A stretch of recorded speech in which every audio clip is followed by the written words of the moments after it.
There are some who consider the term cisgender to be a slur. So let's take a deep dive at what cisgender means and why some argue that it's offensive.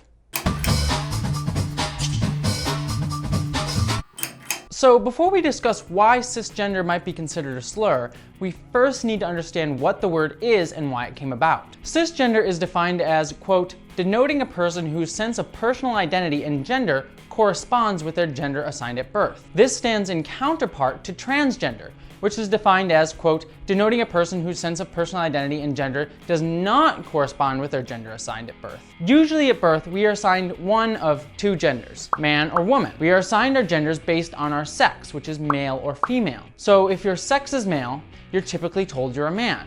And if you're female, then you're a woman. Intersex people are sadly typically given a surgery to align their genitals with one sex or the other, and then given that corresponding gender. So if you're completely comfortable with the gender you're given at birth, you're cisgender. But if you find that your gender does not fit you, or that you're actually another gender, man, woman, genderqueer, non-binary, or anything else, then you're transgender. This all seems pretty simple, but it's important to note two things about the term. One, the term and usage of cisgender is predicated on the belief in the distinction between biological sex and gender. That is, biological sex, the thing that determines our hormone levels, sexual characteristics, genitalia, and more, is not the same as gender, which are a group of social and cultural structures, behaviors, and characteristics which can be, especially in the case of man or woman genders, be based on one's sex. The other important thing to note here is that cisgender is an adjective, not a noun.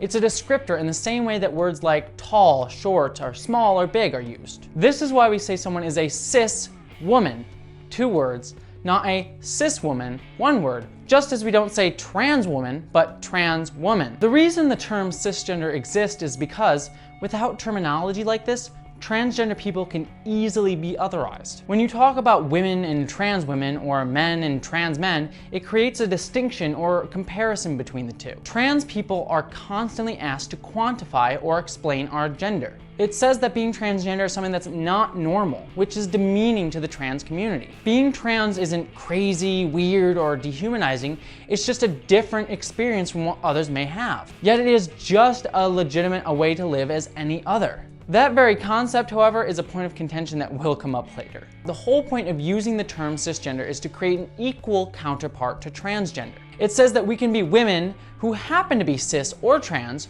or we can be men who happen to be cis or trans. Or you can be any gender that just happens to be cis or trans. Though because few ever get assigned their gender outside of woman or man at birth, you are rarely going to see a cis person who identifies outside of those two genders. But if a child was, say, given the gender of genderqueer at birth and identified that with their whole life, they would still be considered cisgender despite being genderqueer. But again, you're not going to see that happen. So this is just a way to stop the otherization of trans people and normalize our experience. So before I move on to the next section with the arguments against the term cisgender, I just wanted to quick ask, if you like this video, please consider giving my channel a subscribe. I do many video discussions on transgender topics like this, as well as talk about my experience as a trans and bisexual person. Also, I'm a giant geek, and I do a lot of discussions about nerd topics through a queer lens. If any of that sounds appealing to you, I'd be super appreciative if you give the big red button on your screen a click. All the love. So now let's take a look at some of the reasons why cisgender is considered a slur. The first and most obvious one is that many people only encounter the word cisgender when it's being used in a pejorative way. When a transgender person or a trans ally feels attacked, insulted, or threatened, they may use the term cisgender to attempt to demean or hurt another person. Usually this is done because someone is attacking us and saying mean things about trans people as a whole, or this trans person specifically. And so the trans person feels that they should retaliate and may use the word cisgender in a way that's derogatory. Some equate this to the use of the word tranny, which is a slur against transgender people. However, I would equate it more to when someone uses the term transgender or woman to be demeaning. Those examples don't mean that the word transgender or woman are offensive, but that those words can be used in ways that feel demeaning. In counterpoint, the only time the word tranny is typically used is when it's with malicious intent to hurt, belittle, or demean someone who identifies as transgender. That's the only use of the word in modern context, and therefore it's a slur. And on top of that, intention should always be one of the main qualifiers for offense. Some may consider the word tranny to not be offensive, so when they do use it, they should be corrected and told the reasons why it's offensive, but you should always check that their intention was good. And perhaps if your only exposure to the term cisgender is when it's being used in anger, when it's actually intended to be academic, then perhaps you should question why those situations occur, and why that person was upset, and what the intentions were of the people who upset them, whether it be you or someone else. Another argument against cisgender is that it supposedly reinforces gender stereotypes. This idea goes that being transgender is typically seen as stemming from dysphoria associated with your body or how you're treated as a certain gender. For example, maybe you'd get gender dysphoria from being treated as a man, say how men are asked to never cry, for example, and then define yourself as transgender because you want to change the way that you are being treated. Yet there are many people who would still identify as a man, but not like that same treatment and want to change how they are treated. And yet they still identify as a man. Are they somehow transgender now for not wanting to adhere to that gender stereotype? Or does being cisgender mean you have to follow the stereotypical rules ascribed to your gender or sex? So there are several issues with this argument. First and foremost, gender dysphoria is not the same as being transgender. Gender dysphoria occurs when you feel distress caused by realizing that your internal gender identity does not match the gender you were assigned at birth. And not every trans person experiences that at the same amount. Some trans people may never even experience gender dysphoria, or may experience gender euphoria, which is a delight or happiness when their gender is affirmed. A trans woman may have a gender identity of a woman, but may still wish to dress in a more typically masculine fashion and not get any distress from that.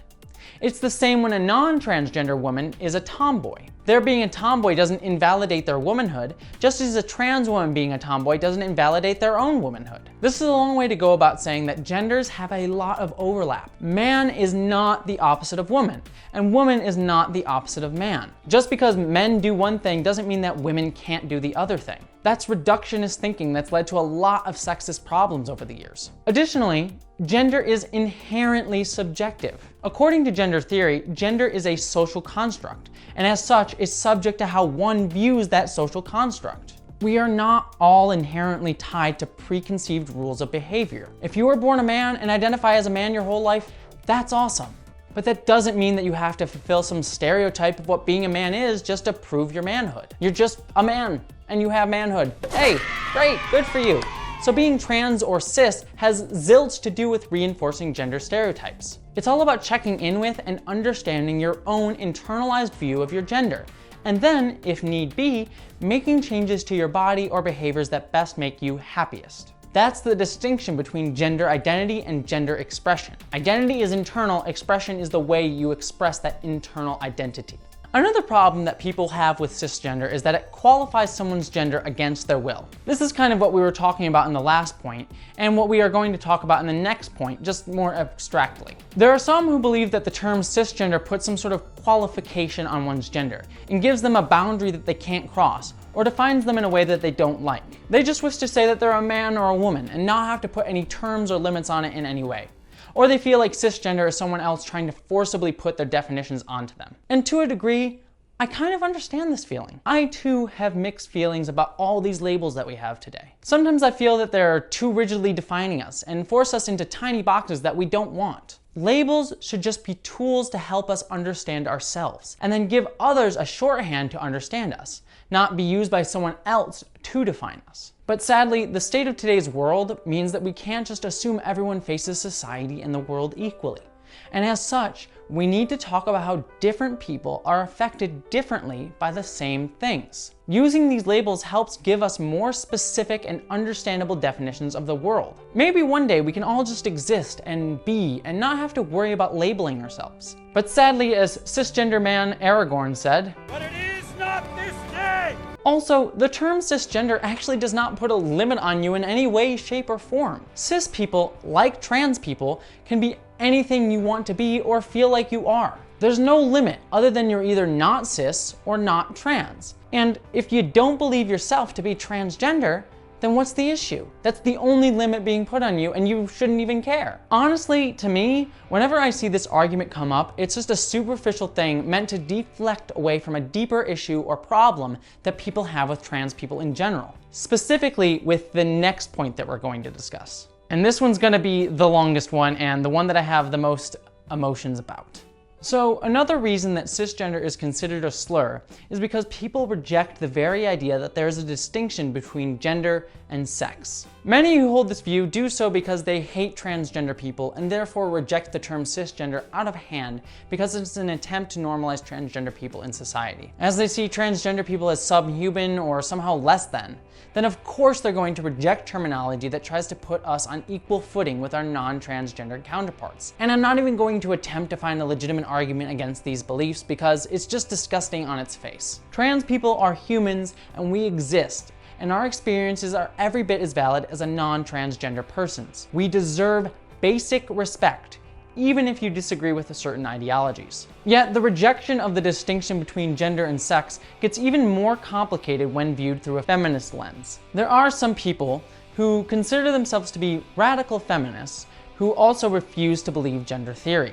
Typically, we would call these people TERFs, or trans exclusionary radical feminists. Now, outside of giving that context, I'm not going to use that term to describe them here because they typically view that term as a slur as well. While I also would heavily argue against that as well, I'll leave it aside for the purposes of this video, as I wish to focus in on one topic at a time, as well as engender an inclusive discussion. This is by no means an acceptance of their beliefs, or a refusal on my part to call them by that term, but just a desire to not incite anger over a different topic other than the one being discussed. This is, by the way, an attempt to be respectful in a way that I rarely receive in return, but that's neither here nor there. For these radfems, there is no such thing as gender. There's only sex, and the discrimination that comes along with sex, particularly the sex-based discrimination that those born with a vagina and uterus experience. So, if you have a penis, you're a man, and if you have a vagina, you're a woman, and that's it. On top of all of this,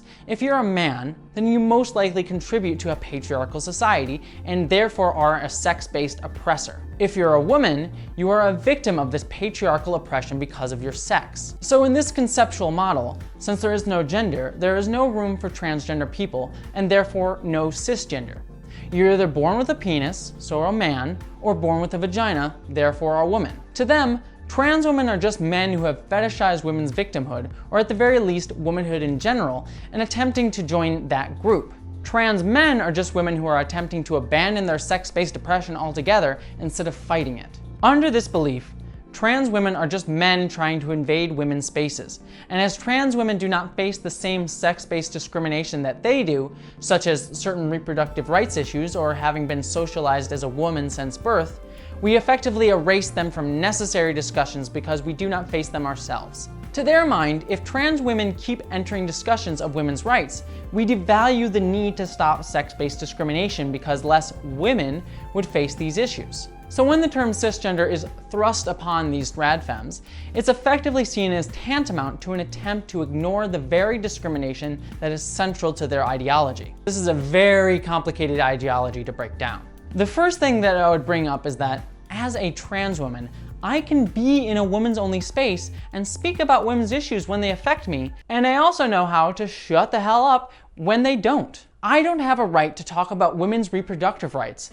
like access to abortions or contraception, unless it's in terms of how I can best support those who do have to fight those battles. But my presence in the woman community does not detract from that conversation, nor does it erase it. We can talk about the separate issues that face trans women and that face cis women, as well as issues that we all face as women. For example, I may not have to face issues about abortion access, but as a trans woman, I do face different forms of reproductive issues. There are many countries where trans people still have to deliberately sterilize themselves just in order to be legally recognized. So trans women and cis women face different reproductive rights issues. However, we both can face chauvinism, sexism, sexual abuse, and harassment as women, regardless of our cis or trans identities. It's the same exact reason why a woman who may have been born sterile isn't any less of a woman just because she isn't going to have to worry about having access to abortions. She's just a different form of the diversity of womanhood and humanity in general,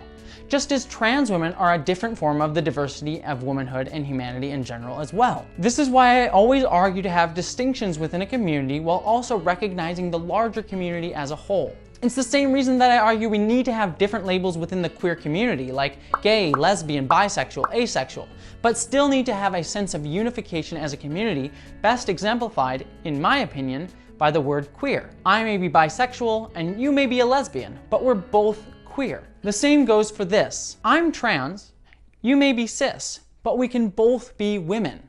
Look, I get it. From the day a person with a uterus is born, they face certain issues and battles that I, as someone who does not have a uterus, does not and will not face. Don't think that I don't have sympathy or empathy for that, or that I don't want that sort of discrimination to end. Just because I'm trans and don't have to ever worry about my access to abortions doesn't mean that I won't stand up next to you in a fight for reproductive rights, or that I'm trying to erase the discrimination that you may have faced having grown up as a woman in our patriarchal society. It can be really, really shitty, and I get that. But inclusion in an identity should not be based on the pain you have suffered. If that were the case, that would mean how woman you are is in direct relation to how much oppression you felt, which is a ridiculous and demeaning notion not just to trans people, but women in general. Also, you're completely ignoring the fact that trans people also have faced a lot of battles, hatred, bigotry, and transphobia as well. And if you do truly identify as a radical feminist, then you probably follow the works of Shulamith Firestone, who helped shape radical feminist ideology. According to her, quote, "The end goal of a feminist revolution must be, unlike that of our first feminist movement, not just the elimination of male privilege, but of the sex distinction itself. Genital difference between human beings would no longer matter culturally," end quote. So if you're trying to eliminate the use of genitals as a qualifier in any form of social interaction, as well as the discrimination that comes along with that, which is a founding tenet of radical feminism, then the distinction between cisgender and transgender, man and woman, becomes pointless anyways. So why do you care? Why are you so hung up on what genitals I have or used to have, instead of looking at me now and how I am currently being treated, which in many ways parallels your own treatment? Why are you so stuck on fighting people who, for all intents and purposes, wish to help you in your fight and add to the strength and diversity of your community and their community, when you should be focusing on fighting those who actually wish to do you harm? And the main problem I have with these radfem opponents of the term cisgender is the hypocrisy that comes with that view. Every time I've gotten into an argument about the term cisgender with a radfem, I'm always referred to as a man, simply by using a male pronoun or quite literally saying that I'm a delusional man who is fetishizing womanhood. So a lot of these people are constantly asking for the basic respect that I not label them unwillingly, yet refuse to extend me and other trans people the same courtesy by throwing labels on us. I've also been arguing this whole concept within the radical feminist's own ideology, which again rejects the idea of a distinction between gender and sex. And I'm not going to reiterate it over and over and over again because this discussion will go on for hours. What I will say is that there needs to be a larger conversation about the idea of gender and sex, especially with those who reject the very notion of the distinction. We can all break down each other by labels all day long. I'm a white, transgender, bisexual, agnostic, theist, demisexual, geek woman. Yet while we constantly split ourselves into smaller and smaller groups, it's important to recognize the larger community. Because at the very top of the chart, we are all human beings. And if we forget the humanity of other people, then we truly have lost an important part of ourselves. So what needs to happen? I'm the last person to want to go around thrusting labels on people that don't want to have them. If you honestly and truly despise the term cisgender and never want it to be used in relation to you, I'm open to having that discussion. But in order to do that, I want you to really question, and I mean really dig deep down and question, why you find the term cisgender to be problematic. Is it because you have some inherent problem with that word? Or is it because you have an inherent problem with trans people? I'm not here to answer that question for you. I'm just asking that you really look at your emotions and understand where they are coming from before you argue against a word that has the main objective of just helping to normalize and help trans people. And again, the point of the word cisgender is to normalize, not to give trans people more power or anything like that. No trans person wants to be lord of cis people. We just want to not be thought of as the constant other when we are in a room full of people who are not transgender. Using the word cisgender helps us and other people to not frame trans people as normal people and trans people, but trans people and cis people. Because right now, cisgender only really ever gets used in counterpoint to trans people, or when trans people are in the room. You should be using the word when we aren't in the room, and identify with the word yourself, as opposed to simply using it as a tool to benefit trans people. Because that's the only way we can all move forward on equal footing. That's my video. Sorry it was incredibly long, but I had a lot to say. I've kind of lost my voice a little bit. I hope you enjoyed this video, and if you like it, check out some of my other LGBTQ educational videos, or even my latest sketch comedy video that I'm super proud of. Otherwise, please give a subscribe to my channel, and I hope to see you back on the next video. Thank you so much for watching.